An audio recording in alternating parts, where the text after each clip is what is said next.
Hello and welcome to today's webinar, Not Another Hybrid Work Debate, tuning out the predictions to talk about the practices behind a successful hybrid workplace. My name is Laura Beth Ezel, and I'll be facilitating today's webinar.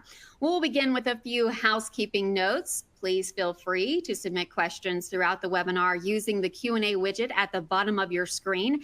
We'll have a specific time for Q&A at the end. We'll try to respond to questions we don't have time for via email, but please know that you are welcome to go ahead and submit those. Now you can resize and move the application widgets at the bottom of your screen. Feel free to customize your space. Now please know the slides will advance automatically. To make them bigger, use the Enlarge Slides button, which you'll find in the top right-hand corner of your presentation window. If you need technical assistance, click on the Help widget located on the bottom left corner of your console. Now, please note that we are recording today's event, and you can access the recording on demand using the link from today's event.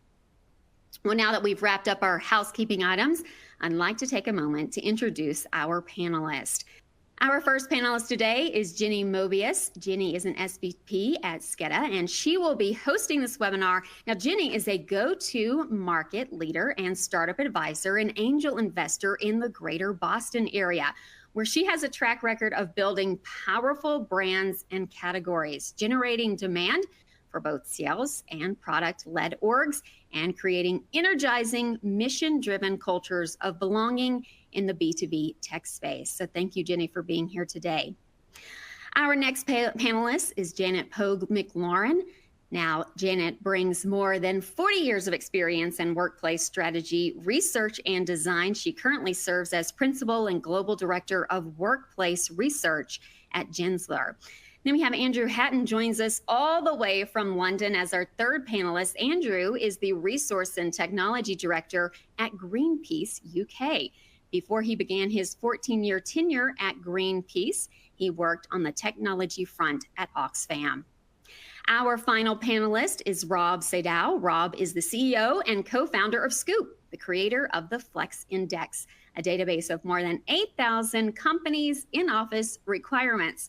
Rob previously served on the leadership team at global management consulting firm Bain & Company. Okay, so we've got a great setup here for our audience today. So I am going to invite Jenny to begin today's discussion. Enjoy, everyone. Thank you so much, Laura, for these great introductions. Hi, everybody. I'm Jenny Mobius at Skedda. Before we get started, I'm going to serve a quick poll to get an idea of who's joining us today. So how satisfied are you with your hybrid work experience? 1 being the least satisfied and 5 being the most satisfied. And I'll give you all a minute to select it.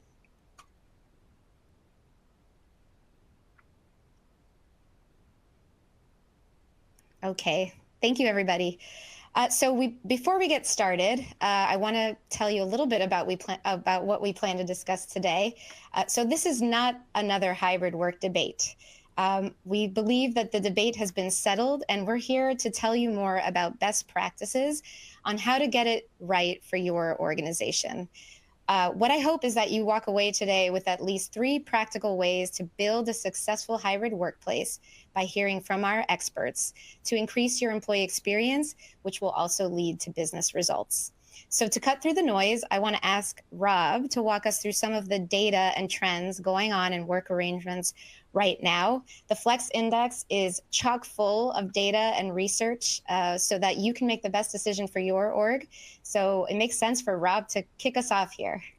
Thanks, Jenny. Thank you for having me. It's a pleasure to be here. So to start, maybe to give a little bit of context on what's happening more broadly in hybrid work. So as you mentioned, we track for 8,000 plus companies their approach to policy, and do they require full-time in office or fully remote or hybrid, some manner in between. Over the last year, it's moved quite a bit. So a year ago, when we started tracking, it was about 50-50 in the US. So 51% of companies offered some level of work location flexibility. 49% of companies required full-time in office, at least for corporate employees. Over the last year, it's moved a little bit quarter by quarter. Now about 2/3 of companies offer at least some flexibility on where you work for corporate employees, and about 1/3 of companies are full-time in office. Within the group that offers some flexibility, it's split about half and half. Half of those companies are what we call structured hybrid, meaning they set some expectation on time spent in office. It's not full time, but it could be 2 days or 3 days, depending on the company. The other half are what we describe as fully flexible, meaning that the company may have offices, but employees aren't required to go into them, or they might be fully remote and not have offices at all. There's a little bit of variation based on company size. So larger companies tend to be more structured hybrid and set kind of like guardrails or guidelines, if you will, around time spent in the office. Smaller companies, we think of as under 500 employees, tend to be more often fully flexible, where they don't require office time necessarily for their employee base. There are also variations by industry a little bit and geography. Tech and finance, for example, tend to be a little bit more flexible. Companies in industries that require more foot traffic, like retail and hospitality, tend to require more full-time in office. But broadly, the trend is toward more flexibility, and we've seen that move in that direction pretty significantly quarter over quarter. Excellent, which shows the debate's over. Thank you, Rob. Actually, I thought it was really interesting to hear about the insurance companies recently. I read about how there's more and more flexibility within insurance companies, which I think is also busting a myth there in the financial services industry. Yeah, it is pretty interesting. I think that sometimes you have very vocal CEOs in finance that have talked a lot about wanting to be full-time in office and the importance of office work. But what's happening actually behind the scenes and maybe outside the headlines is a lot of very large financial services firms, insurance, banks, and others have actually voted for hybrid. And most commonly, we find 2 days a week to 3 days a week in office is the requirement. It may vary a little bit by seniority or by function, but that's what we see most typically. Now I think a lot of the hard work is starting, which is less around how much time in office, and it's more how do you implement that and make sure that when you're in the office, that feels like a valuable experience, and you're not just going into the office to go spend the day on video conference and doing the same activities that you could have done from home in the first place. Definitely, that's what we're seeing as well. So let's talk a little bit more about the hard work that you have mentioned, Rob. So we're going to dive into 3 best practices of hybrid work that employers can focus on to build successful hybrid workplaces. First topic we're going to dive into is office design. This topic is so important to the employee experience, especially when you're trying to enhance someone's time in the office. So for this topic, I'm going to bring in Janet, our workplace research expert. So Janet, how does the design of the workplace need to change here to make sure that we have the employee top of mind? It's a great question because, work has changed. We as people have changed during the pandemic, and we feel like the workplace also needs to adjust as well. And over time, what we have seen as we have continued to survey, as people have started to come back, is only a third of the workplaces have actually been remodeled or redesigned since the pandemic. And yet we're fundamentally different people. And how we work has shifted. We see that people are actually coming into the office to spend most of their time to focus at work, to actually get work done. And yet the office environments don't necessarily support that. So I've seen over my 4 decades of dealing with workplace design, I've seen a lot of change. It used to be that we design for efficiency. It's how many desks, how many workstations can you start to put into an office environment? Then it shifted into how do we design to be more effective? How do we help people be more effective? Now it's all about how do we design for the people experience? We've got to create compelling destinations that are not an obligation for people to actually want to be in the office and to want to spend time there. And so now there's this huge focus on people-centric workspaces, and design is really all about not only helping people do their best work, but actually feel good about being at the office. I couldn't agree more. So the more I read, the more I realize that collaborative spaces are on the rise. So how can employers provide more diverse spaces so that people do want to come into the office? Well, it's all about collaboration, but it's also about deep focus. We see that there's four key types of spaces that need to be provided. One is that spaces for individual work. It's a focus room, it's a libraries. Libraries are back. It's not about the books. It's about signaling this is a place that I'm going to sit and actually have a quiet zone and not be disturbed. And so it's spaces for individual work, but it's also spaces for coming together and being together as teams. And so that are spaces for creative work. Those might be innovation hubs, maker spaces, dedicated team spaces that people can actually work together and not interrupt those around them. And then the third type is spaces to reflect and restore. And those are, meditation spaces. We're actually seeing nap and rest areas coming back, and outdoor workspaces that we can start to, um, you know, go to and spend some time in between Zoom meetings and in-person workstations that you actually can shift gears and takes a little bit of time, mental health for yourself. And finally, the fourth category is spaces to connect and restore. And those are spaces to grab a cup of coffee, to sit with someone, to actually have break areas, and even fitness to take care of health and well-being. And so those four categories, we have found that 90% of people have one of those. Only 47% have all four. And yet the more of these four categories that you actually have, the higher the workplace performance. Yeah, that's it. It's so interesting that so many offices still haven't changed when people are really asking for these four kinds of spaces. I think, for example, Neiman Marcus are made up of 70% collaborative spaces and 30% individual spaces. So my gut is saying that every organization is different. And so how can employers know what the right mix of experiences is for their company, being so You, different, large, small, industry specific? that's right. And you really start by asking employees. I mean, we're designing for people. So you have to start with the actual employees, the actual users of the space. Spend some time asking what works, what doesn't work, what would actually make you more effective, what's missing in the space. You mentioned 70% collaborative space, very little private space where people can do that deep concentrative and focused work. And what we're actually seeing in our research is some are actually finding they need to flip the script. They need to Hmm. actually spend more time having open collaborative spaces for people and create um, private spaces where people can get up and go into a room, shut the door, or maybe create an open quiet zone that everyone knows the rules of that space. They're not getting interrupted when they sit there and work there.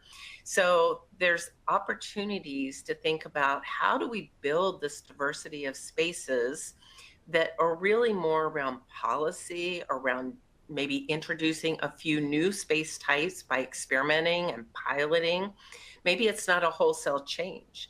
Maybe it's Hmm. just some small interventions, find out what works, and then start to dial it up and scale it up in terms of that site, or maybe starting to look at other sites that they may have across the US or globe. I totally agree with that. We here at Skedda, we have neighborhoods where we have quiet space. We have neighborhoods for our salespeople, and it's more of a sales loud floor. Then we have individual offices for private calls. I do find that even though I want to go into the office to collaborate, that I still need that focus work time. I need to go to that Yes. quiet space. And there's white noise in the quiet space, nice open windows. So understood, and I think it's extremely important. Something I want to mention that I also saw in your research was the generational differences. So we see Gen Z is going to account for 30% of the workforce by 2030, and they're also the biggest supporters of hybrid work. Accenture reported that 74% of Gen Z workers prefer to interact with colleagues face to face. So how do you make sure you take that into account as well as you're working with lots of generations in the workforce? Well, we just completed some additional research on that very topic as well. What we were learning is that people are in the office about half the time, half of a typical work week. They're only at home about 20% of a typical work week. The rest of the time, they're spending at all these other locations like co-work, business travel, third places that may be near their office, that may be near the where they live. They're also at customer and client sites. And so the reasons people are coming to the office are very different, and they're different by generation. And we found that we asked the question, what do you ideally need to be at the office? And if people are coming in about half the week, they say that the ideal is 2/3. And it was the Gen Z in particular that is in the office the least, but feels like they ideally need it to maximize their individual and team's productivity the most, which is very interesting. And there's life reasons as well as commute and work reasons that might be keeping people from the office. So we're now focused, instead of the return to the office, how do we make it the most effective and productive and a space that people really want to be? And so it's starting to, from a Gen Z standpoint, they're there to be coached, to learn from their peers, to be together, to be part of a community. And so creating spaces that allow and foster those feelings as well as those behaviors is what we're really leaning into. Definitely. And we'll talk about training and mentoring as we move through the webinar. But thank you so much, Janet, for all of those insights. So, Rob, can I also get your thoughts on how employers should think through their office design choices? Yeah, there's a mixture, I think, and Janet made some really excellent points on this. There's a mixture of both the qualitative understanding of how you want to think about the different zones and the different types of work. And I think there's also a certain quantitative rigor that the best in class companies go through in terms of thinking about both how are they using their space with an internal point of view, and then also comparatively, what does that look like relative to peer set? An example being, for every space, I think leading companies have a sense of how many desks or individual stations are in that space. What does attendance look like over a 30-day period on average? Where does it peak at? And you can start to understand, how is the space being used? And to Janet's point, some companies may find that actually a 70-30 mix is the right mix in terms of thinking about more collaborative to individual. For others, it could be 30-70. It depends a little bit on your culture and your values and how you think about the space. But in order to really nail that down, you have to start with your own data foundation. How are we using our spaces today, and what does that look like? Ideally, you compare that also to other companies that are like yours. So what are other companies that are hybrid or require 3 days in office seeing? Or if we're 30-70, are they 70-30? And it doesn't mean that if you're different, you're wrong, but it means that that's an area worth digging into. Is that right for us based on our mix and culture and the way we collaborate? Or does it mean we're a little bit off and there's some opportunity to reevaluate our space or the amount of space or the way we actually use it? And I think the combination of that with employee feedback and some of the qualitative perspective on what does our mix of generations look like in this particular location? How are people saying they want to use the space? That's the kind of thought process that helps companies figure this out and then iterate on it over time based on the data and feedback they're getting in the space itself. I love that, Rob. That's a great segue. So, using technology and utilization reports to make the best decisions for your company is definitely what we're going to talk about next. So the next best practice is leveraging technology for your seamless hybrid communications. Rob talked about using software to see how your space is being used. What I'd love to do is bring in Andrew at this time to talk about his office space. And I know, Andrew, we've spoken about how your office has gone through some changes since adopting a hybrid work policy. Could you share some examples of how technology has impacted your employees' in-office experience? Sure thing, Jenny. we use technology in a wide range of different areas in terms of managing the workplace experience here for employees. I think prior maybe to the pandemic, if I can just go back a little bit, desk spaces here in the London office were what you might call kind of permanent spaces, where we had one desk per employee. And people kind of really liked to customize their workplaces, with potted plants, posters on the wall, kind of artifacts kind of around them. They really had kind of moved in, if you like. And this was great, in many ways for the employee, but it was inflexible. It created quite a lot of challenges for the office teams when there were desk moves needed, or when teams need to kind of move to different areas. So there wasn't much flexibility in that model. When people came back to the office for the first time after the pandemic, we had used the period in between to totally transform how we organize our spaces, and we'd moved to 100% bookable desks.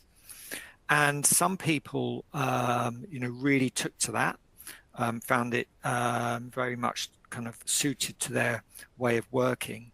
But teams who were in very regularly, we didn't really want them to book desks every day.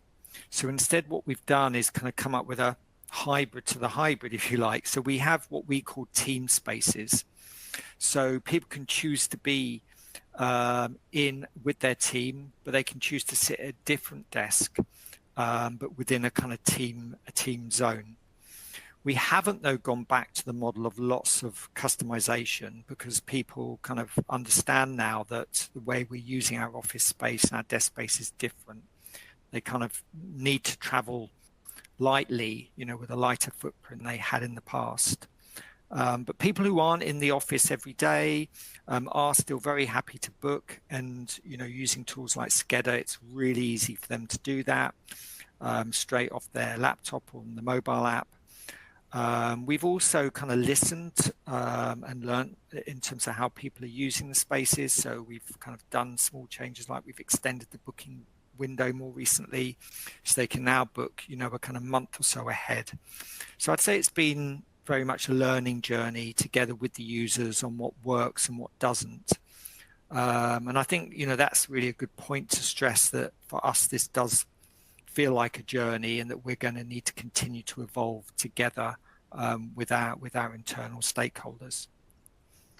Yeah, it sounds like you're, just the ideal case here, where you're listening to your employees and your employee needs to make sure that they have the best experience possible. Extending booking windows sounds like it came straight from your employees as something that would make it more usable. Is that right? Yeah, that did. That very much came from direct feedback from them. And we give them plenty of opportunities to do that. We periodically run surveys that people get after they've set up a desk booking as part of the confirmation email. They get a link there to a SurveyMonkey survey, where we kind of ask for feedback about what they liked about their day, and is there anything we can do to kind of improve their overall experience. Excellent. Thank you for sharing, Andrew. Are there any other technologies that you're using to make the hybrid experience work for them? Yes, we've spent quite a lot of time looking at things like the meeting room experience, and have introduced Zoom units into all of our meeting spaces now. But we've also learned that it's not just about kind of the technology, it's also about the training and the kind of processes, and that to deliver on hybrid working meetings effectively, you really have to spend time thinking about how you're going to run those meetings, and making sure that you have really good facilitation, and that if you've got a meeting that is hybrid, that you have someone who is kind of looking after the offline folks as well as the kind of online folks, and that's something that we learn in some ways the hard way, kind of during the early days when we didn't get it quite right. But I think we're much better at that now, and much more effective. We joke here at Skedda that we say when to Zoom, Loom, or get a room. So, but I'll be using that. I like that. It's really about intentionality, right? And it's about using the right tech at the right time for the right kind of hybrid experience. So no, I appreciate your thoughts there. Rob, what best practices do you recommend for employers looking to make the most of hybrid work from a tech perspective? Well, I think Andrew and you as well made some really important points around meetings in particular. And I think this is an area that's become, for all of the benefits, I guess I would say, the silver linings that have come with the pandemic around flexibility, I think meetings and hygiene around meetings is maybe one of the biggest challenges that's emerged. And meeting time has proliferated quite a bit. I think there was a report that Microsoft put out last year that I think time spent in meetings had tripled since 2019 or something to that effect, which is almost hard to conceive of if you think about it. And part of the challenge is when we were in the office full time, what used to sometimes be a tap on the shoulder and you chat for 2 minutes and move on with your day becomes a 30-minute Zoom meeting. And to your point, you end up wall to wall, all day, every day in these meetings. And so I think emerging best practice and something we actually invest in software from the Scoop side is around better facilitation and raising the quality bar around meetings. And as Andrew mentioned, good meetings have good prep around them, clear agenda, pre-read information. Everyone goes into it with a similar level of context. But sometimes in more distributed organizations, that gets challenged because you might have some context in a calendar invite, and some might be in a Slack thread, and some might be in a Google Doc, or whatever piece of software you use. And that means that different people have different levels of context and complication around it. And so bringing that together in one place, making sure that people are aware of what the expectation is ahead of time. As a result, either the meeting is higher quality or you pull it off the calendar and you give that time back, to your point on Loom or handling async. I think that's a best practice and something a lot of organizations are still struggling with to try to improve in software like what we provide at Scoop. And I think others can help make that meeting facilitation a little bit easier and improve the quality around synchronous time. Yep, totally agree with that. And we've talked, Rob, a little bit about how AI is becoming so much more helpful here with, taking notes for you in your synchronous meetings so that you can really focus in on that time, and then, blocking out time on your calendar for more, uninterrupted time. Any thoughts there on AI? Anyone can chime in on tools that have maybe worked for them to make them more productive in this hybrid world. Maybe I can share a quick thought and pass over to Andrew. But one thing I think is true is that AI is particularly adept at summarization and taking lots of information and making it more concise and digestible. And so whether it be added tools or even new capabilities that are being built into existing large platforms, summary of meeting notes, or if there's a Slack thread, for example, having it summarize that and read it back if you were out of office for a week instead of having to just scroll through and find out all the information. There's not really any good excuse anymore, if you will, for why you can't share a summary quickly afterward of a meeting and what are the next steps and action items. And those things help make recurring meetings more valuable so you don't lose the context or follow up from the prior one. And I think as AI continues to improve and becomes more embedded in platforms, it'll take a lot of that kind of like manual facilitation work that actually is really important, right, to drive to better quality meetings and make it easier for everybody participating. Absolutely, I'd second that. We're fairly heavy users of Slack here, and I think the kind of summarization features are really, really helpful. We also we're kind of multinational organization with people in lots of different languages, and that's obviously another area where AI can be really helpful. With tools in Zoom, obviously providing kind of transcripts and translations and things like that can be useful. Another thing we use quite a lot is whiteboard apps and collaboration tools like Miro to help with kind of digital post-it notes, etc. just all kind of helping us with our various kind of brainstorms and things, which can happen in a, quite effectively now in a hybrid way. Absolutely. One thing that I'll just add is we've also been looking at how do we prototype the hybrid conference room? How do we think about technology a little bit differently? It's not just about outfitting a typical conference room.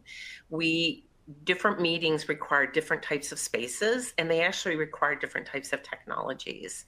And so even our new San Francisco office for Gensler, we experimented with how to have a hybrid meeting out in the open plan. And how can we use directional speakers? How can we use technology in new ways that it's not interrupting the team that is adjacent to that area? And we're learning quite a lot as technology is evolving and changing of how we can start to accommodate both in a real successful way. Thank you for sharing that. I hadn't heard that yet. So I have a quick case study from SurveyMonkey. They have a Focus Fridays where they remove every single internal meeting. So the amount of time employees spend in meetings on Fridays decreased by 50%. It should be 100. I don't know what the data is showing here. But the average productivity for sales reps increased by 66%. So there is a lot to be said for reducing the meeting load in the hybrid, in our hybrid world. And like Rob said, those quick 30-second taps on the shoulder don't really happen anymore. And, now that we're coming back in, we should probably bring those back.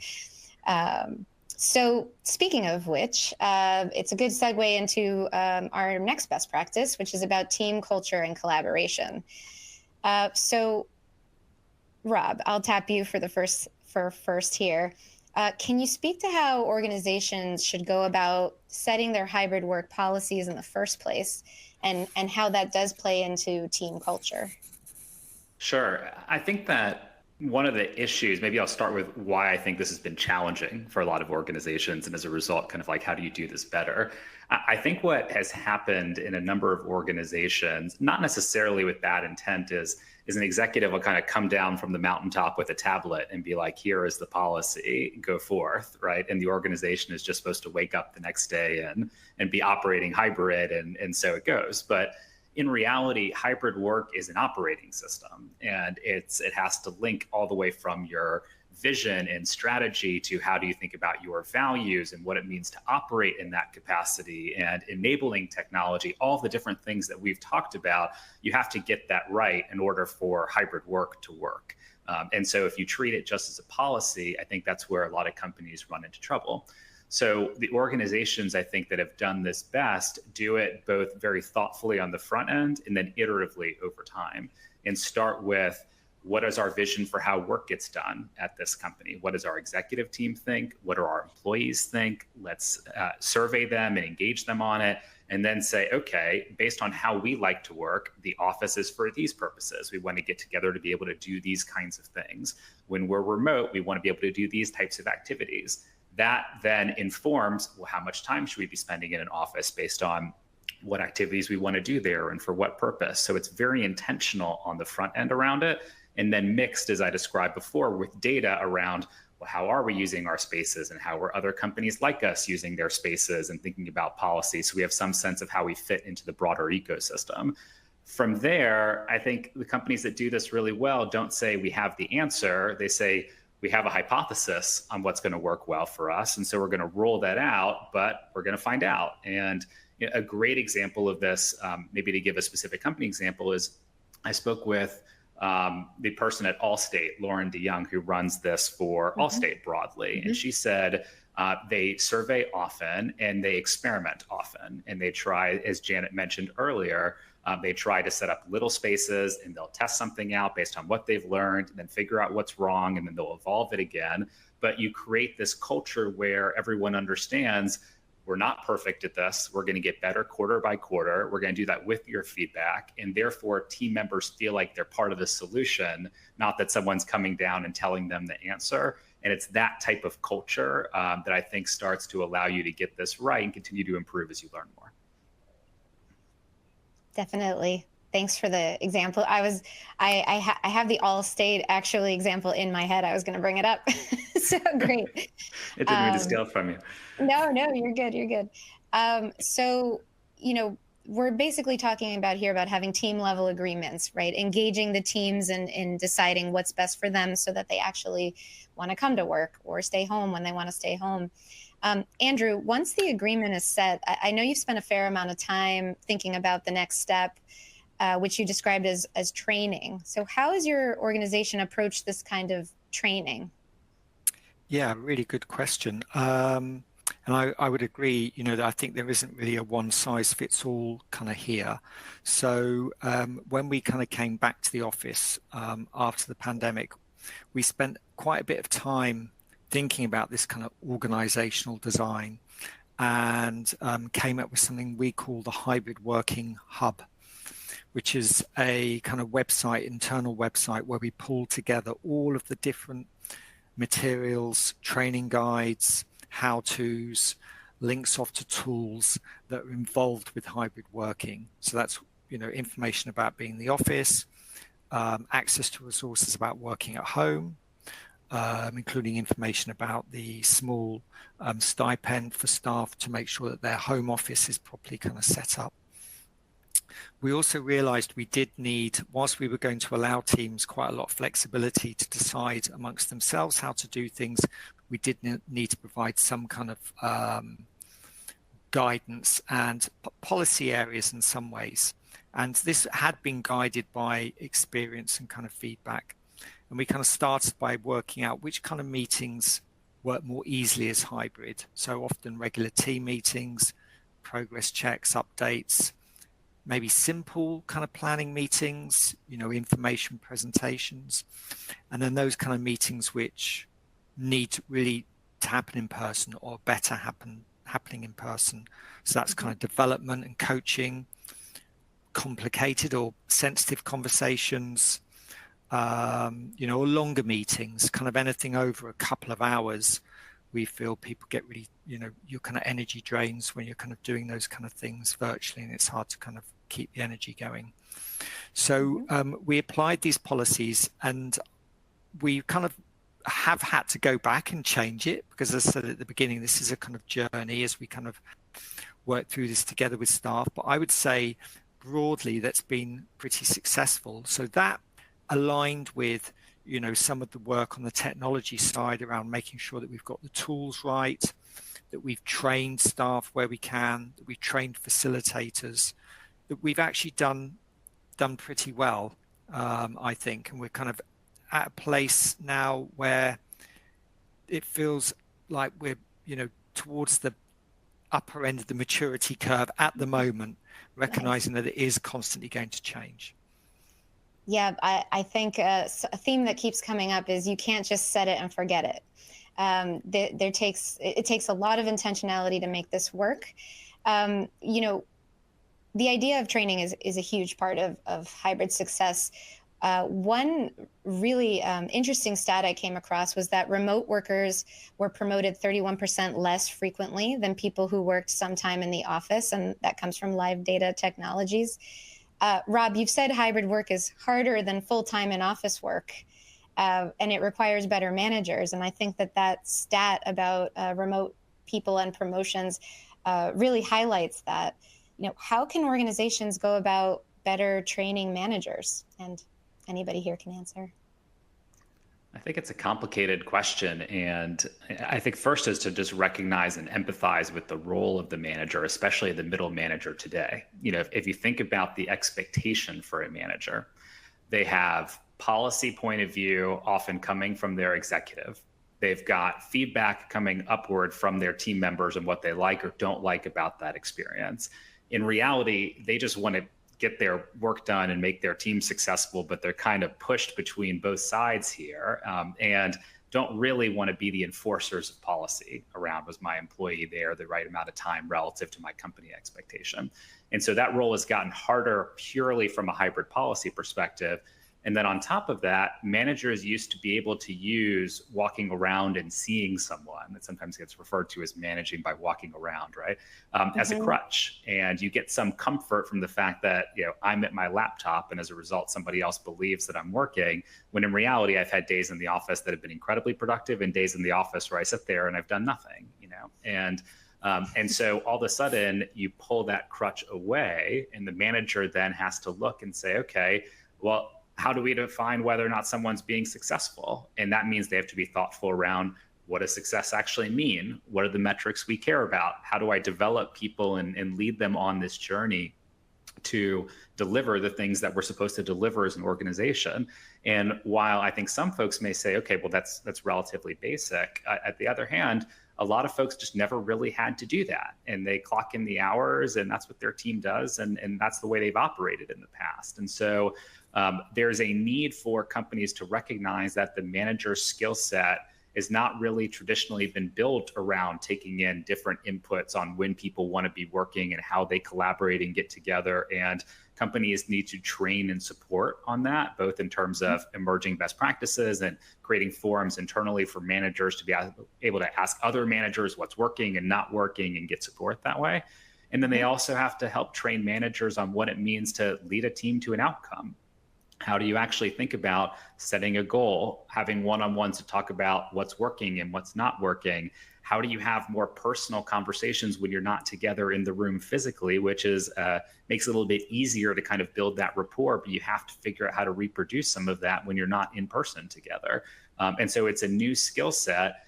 Managers at companies that are growing up this way today will have it more naturally because it's part of the environment they've been in. But a lot of managers have never seen that before, and companies have to invest to support them in order for them to be able to be successful that way. Totally agree. Just to add to that, I think we've found that we've had to really step back and look at the kind of management training that we offer managers in this organization and rewrite, large parts of it to support what you might call hybrid management. I think also reflecting that we now have some employees, joining our workforce and starting to work for us who have never worked in any other way. When you kind of look at the demographic, added to the fact that during the pandemic, we had quite a few senior staff who decided to retire. And so, you had new people coming in through the front door and then people kind of retiring out the back door. So it was kind of quite a challenging kind of situation in terms of, the rules of management, if you like. So it's been quite dynamic. Mm-hmm. Yep, and I think it's really important to add to a lot of this training of new managers of the proximity bias, right, and the distance bias, and like you said, Rob, to focus on the outcomes, right? Are they actually meeting their KPIs, OKRs, goals, whatever you want to call them, versus are they sitting in that one desk all day long, which you said they could be doing nothing. So. And to your point, Jenny, I think the best organizations use some data there also to think about it. And so, for example, you run a promotion process. Are you looking at the people who are nominated for promotion and saying, is it only full-time in office people or fully remote people? And that's a new lens that companies need to put on this to start to identify either we have either this is working well, or maybe there's a bias issue, or we have to train managers to think about rewarding performance differently. And so this is now a metric to track and kind of like filter or cut, if you will, promotion, turnover rate, things like that based on office usage and kind of remote versus not remote, just to understand whether your organization is working better or not as well for particular groups within the company. And as a result, how you might want to evolve or iterate or train. I love that. I love that. We're also seeing that play out in office design when you stop and think about it. We're promoting, you're going in with more intentionality of how you're actually going to use your time when you're in the office. And we're designing spaces to be more visible. So those that are not coming into the office as often, instead of walking into a sea of workstations that everybody has a dedicated seat, You're walking into more of a community area that people may sit down and be visible. I know when I'm in the office, I love sitting near, it's near the elevator lobby. It's a favorite collaboration area that I love to work with my team, because I can see everybody going by, and we can actually invite them into the conversation that we're doing at hand. Would you like to see our latest research? How are we thinking about it? We'd love to get your feedback on it as well. And so there's opportunity with the actual space to actually foster more interaction and more visibility if you're smart about how you're designing the space and actually starting to encourage people to use it differently. There's no doubt about it. The energy that I feel, even we go in twice a week, when we go in is just incredible. And we are so productive and excited to see each other. And it is that unstructured time, actually, where we get, the most creative ideas come out of those moments. So we do intentionally try to not have meetings when we are in person, so that we can just bat ideas around, go for walks, have lunch, and really get those creative. Jenny, one idea that our team has been experimenting with is it feels like sometimes we're overprogrammed. You have Zoom meeting after Zoom meeting after in-person meeting and another Zoom meeting. And so when we're in as a team, we try to create space to actually connect with each other, so that different team members are not on different Zoom meetings. You talked about a Friday day of not having team meetings. Well, we have an all-in day. We try to carve out time only for each other and try to push off those standing calls, so that we're even more intentional about how we use the time together. Excellent. Well, I think that's a good note to start summarizing everything we've learned. We've talked about office design. We've talked about asynchronous, synchronous technology. We've talked about team level agreements and team culture around hybrid work.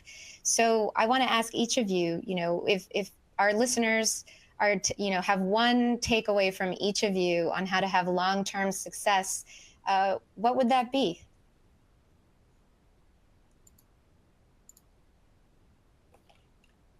I'll be glad to start. From an office design, start to think about how to design for experiences for your employees. This is all about space is for people. And so how do you design experiences? And don't think about it in terms of the office of the future and getting it right. The office of the future is like the pot of gold at the end of a rainbow. You're never going to touch it. It's always evolving. So design for what people expect and how they're working today, and position for how it may change in the future.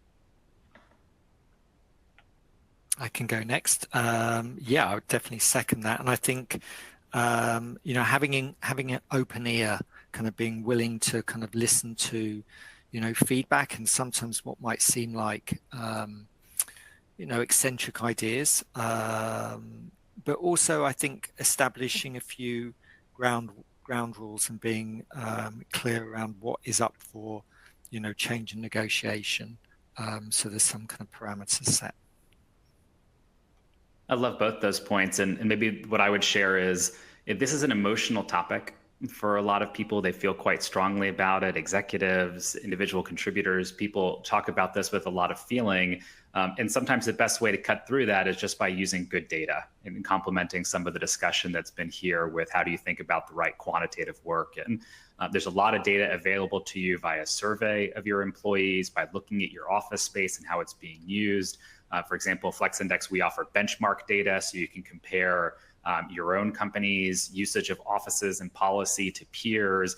Use some of that stuff and it will help cut through the clutter in the boardroom around what's happening more broadly around you and what's happening at your company. And if you mix that good qualitative thinking that Janet and Andrew are talking about with some of that data, I think that's a good mixture to kind of get to a good answer and continue to be able to evolve it from there.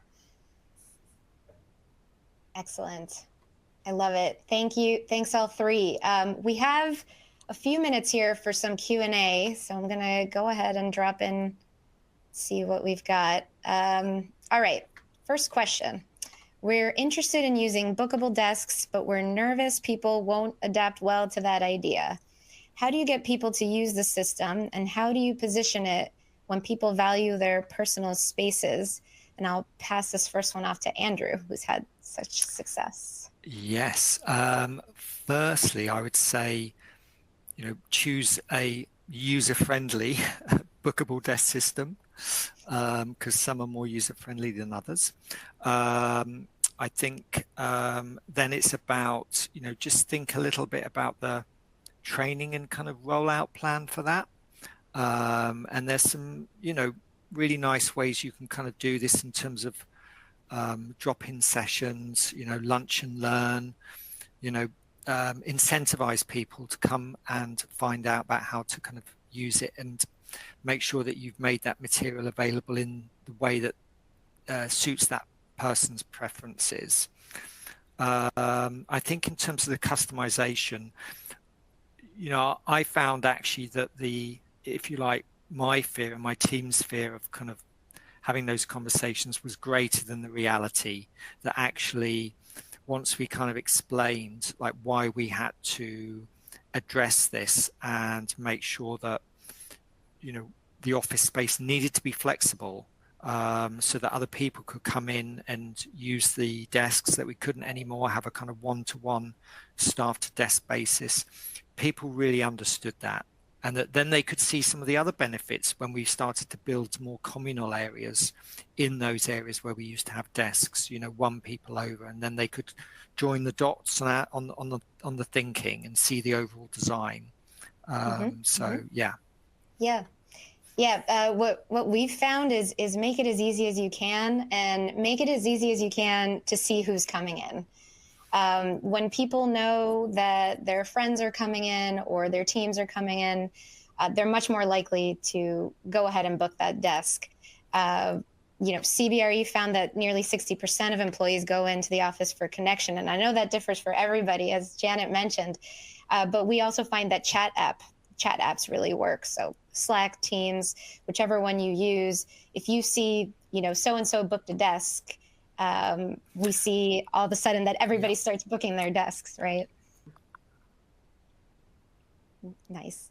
Yeah, no, I'd agree with that. And this is where our kind of hybrid working hub showing the Skedda desk booking and the kind of Slack presence, I think is really helpful for staff to see if someone's in the office and where they're sitting. Awesome.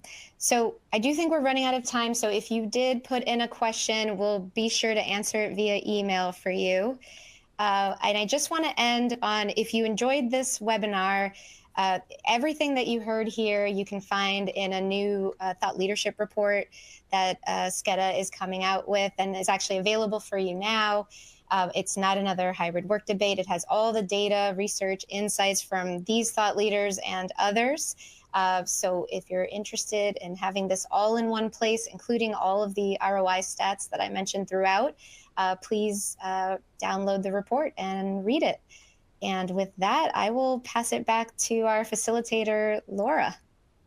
Excellent. Well, thank you so much. That we are out of time, and we're going to end our questions here. Just a reminder, as Jenny said, if you asked a question we didn't to, Skedda will respond to as many questions as possible via email. So thank you for doing that. And just thanks to our panelists today, Rob, Janet, Andrew, and Jenny. I mean, your insights were incredibly informative, inspiring, some great takeaways for our audience today. So I thank you for all the research and things that you brought to the table today for our audience. Very insightful. So thank you for that. And to everyone who tuned in too. Now, if you want to learn how Skedda can evaluate your hybrid work experience, you can download the accompanying report right here. You can also get in touch with the Skedda team using the link in the resource section. So be sure to check out that resource section as it's made available to you. And a reminder, today's webinar will be available on demand. So thank you for watching, everyone.